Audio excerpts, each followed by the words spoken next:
It was clear to Eisner following the meeting that Gold was not the only board member he needed to worry about. Roy wanted Eisner out just as much as Gold did, and Eisner felt he needed to take steps to minimize his role in the company.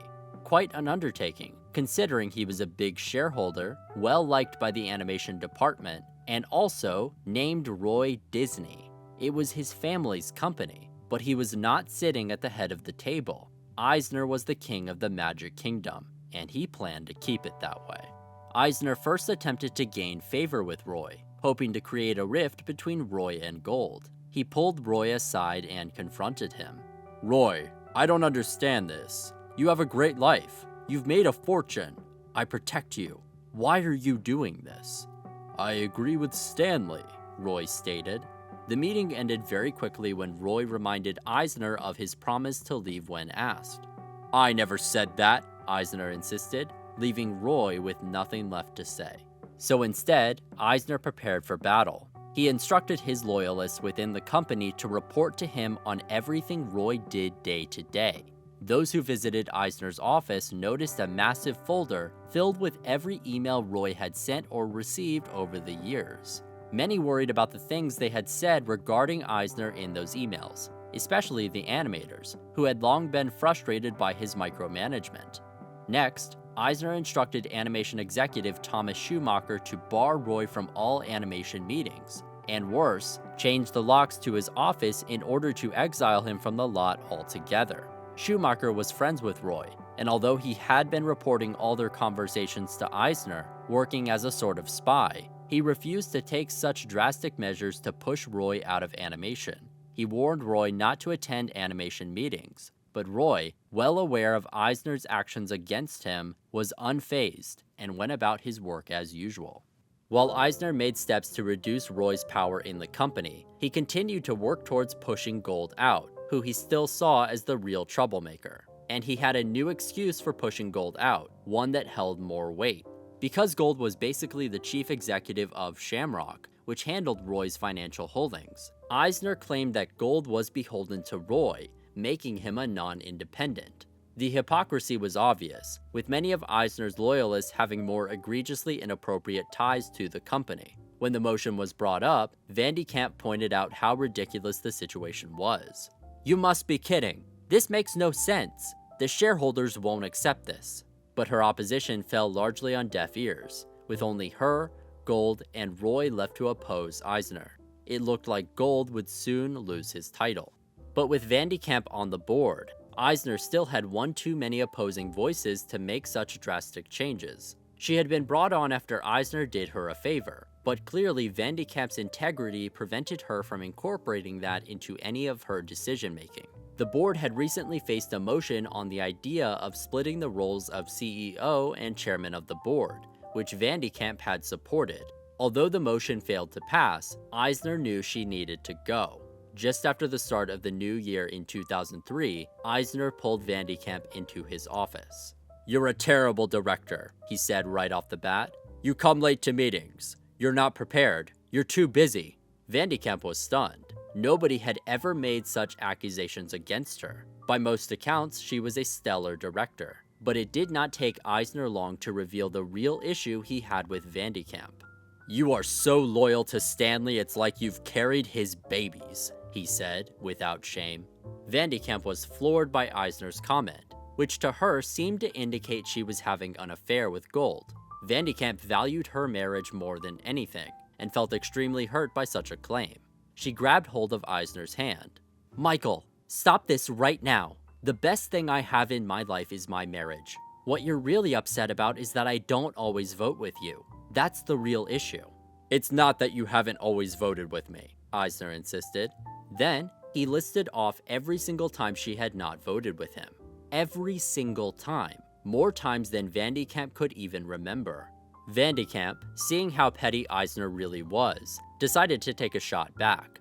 "Why don't you show you can lead this company without Frank Wells?" Eisner returned fire. "It's a done deal. The nominating committee has met and has decided not to renominate you. I want you to go on the Disney Foundation board, and I want it to be your idea." Eisner was suggesting that she go to work at the Disney Foundation, which oversees the charitable contributions that Disney makes. But Vandy Camp refused to be pushed out like this, not without a fight. Eisner said that if she did not go, quote, "This will be embarrassing to you and to me." She shot out of her seat. "I'm not embarrassed." "I don't want you talking about this to anyone," Eisner said, "including other directors." But as soon as she left, Vandy Camp sent an email to everyone on the board describing exactly what had happened. She refused to be intimidated into leaving, or pressured into silence. Only Roy and Gold responded to her email, along with Revita Bowers, the principal of the school that Eisner's kids went to. Bowers, seeing more and more who Eisner really was, found herself horrified. Despite not responding to her email, there was quiet chatter amongst the directors, who were worried that Vandy Camp was clearly being purged from the board as a warning to anyone who might oppose Eisner. The official reason was that since Disney financially supported the Walt Disney Concert Hall, her being on the board was a conflict of interest. But that was the whole reason Eisner had brought her on. And besides, the donation predated her coming onto the board, and no donations had happened since. Eisner also accused her of leaking info to the press, which there was no evidence to support.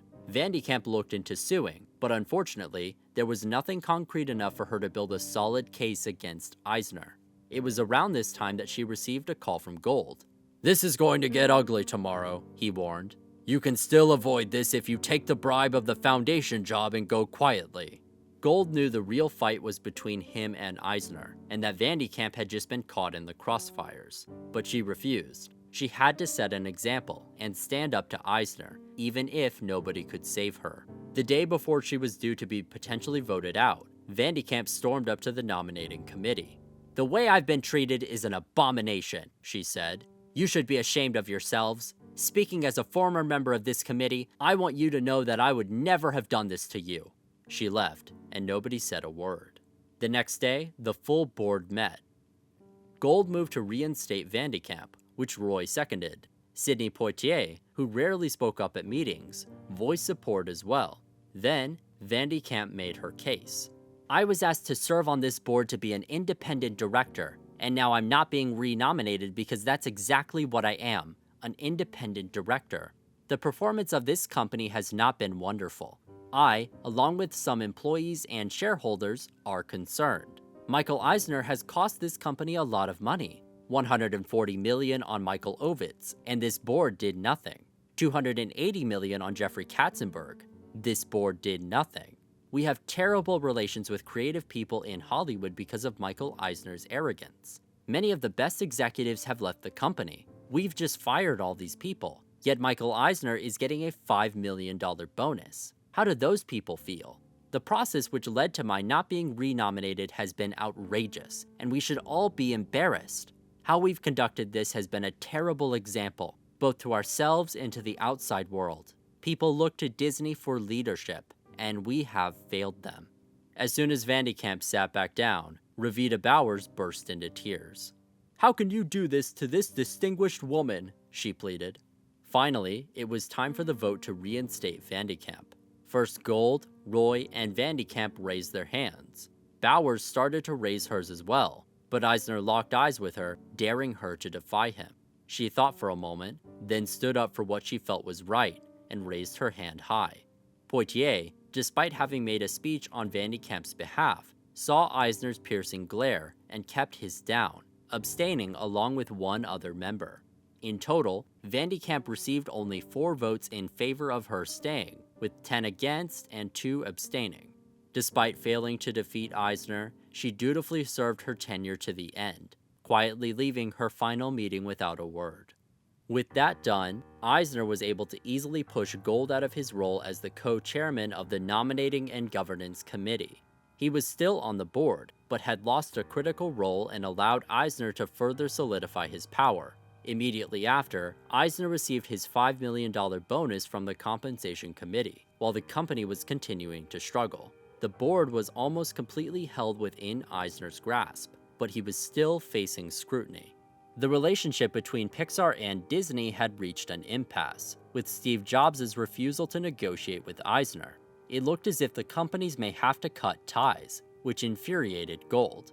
"This is bad management. It's abysmal that we're fighting with a creative content partner. and it's abysmal that you've allowed this relationship to deteriorate. It's impossible to negotiate with Steve Jobs, Eisner insisted. Jobs is a Shiite Muslim. Gold and Eisner were about to get into a massive argument until Mitchell stepped in to calm the men down. The board was still seeing the flaws in Eisner's management, and Eisner had had enough of the constant dissent. It was time for his next move, and his next move would be his biggest yet. Soon after the meeting, Roy received a call from fellow board member John Bryson. "I need to talk to you," he said, suggesting they meet somewhere they would not be seen. Roy felt he knew exactly what this was about. The other directors were preparing to fully push Gold off the board. They agreed to meet at a wine bar in Pasadena, and as Roy approached Bryson, he wondered what he could do to protect his friend from losing his seat at the table. The two men ordered drinks, and Bryson cut straight to the point. "You know, Roy, you're past the mandatory retirement age," he said. Roy was floored. This was not about Gold at all. Eisner was pushing Roy out of his own family's company. It was true that Roy was technically past the mandatory retirement age of 72, having recently turned 73, but this rule did not apply to directors who were in a managerial position, such as Roy's role in animation. When Eisner thought of the idea to push Roy off the board, he tested the waters on such a move with his loyalists. He was surprised to find that even amongst all his yes men, he received a lot of resistance to the idea. After all, Roy was a massive shareholder, the vice chairman, and most importantly, the face of Disney to much of the public. Not only did he have the name, but he bore a strong resemblance to his uncle Walt, and was seen by many as the guardian of his family's company, loved by animators and fans alike. But the rule still existed, and Eisner decided it would be the perfect excuse to get Roy out of the company. Bryson mentioned to Roy that two other members who were past 72 years old, Tom Murphy and Ray Watson, would be stepping down as well. "We've concluded that you shouldn't run for re-election," he said. Roy was mostly silent, reeling from the shock that the board would do such a thing. He had dedicated 50 years of his life to the company that his father and uncle built. The company was his namesake, and in many ways, his legacy to inherit. And Eisner, who he had handpicked to sit at the head of the table all those years ago, was exiling him from the Magic Kingdom that bore his name. "Of course, you can be an honorary director for life," Bryson said. "We'd still like you to show up at the parks, at special events and Roy's laugh caught Bryson off guard. It was clear that the company would not be able to parade Roy around like one of their mascots at the theme parks. He was not Goofy, Donald, or Mickey. He was not the face that resembled Disney. He was Disney. It was his namesake, and it was his kingdom, a kingdom that he knew it was time to take back once again. Roy looked Bryson dead in the eyes as he prepared to leave. "You're making an awful mistake, and you're going to regret doing this."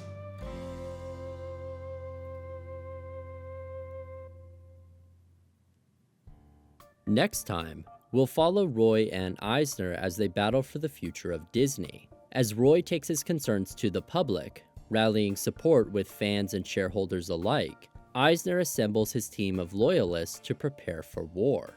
Will Roy be able to take back his family's company? Or will Eisner cement his power, shutting out the last of the Disney family? Find out next time in the season finale of Kings of the Magic Kingdom.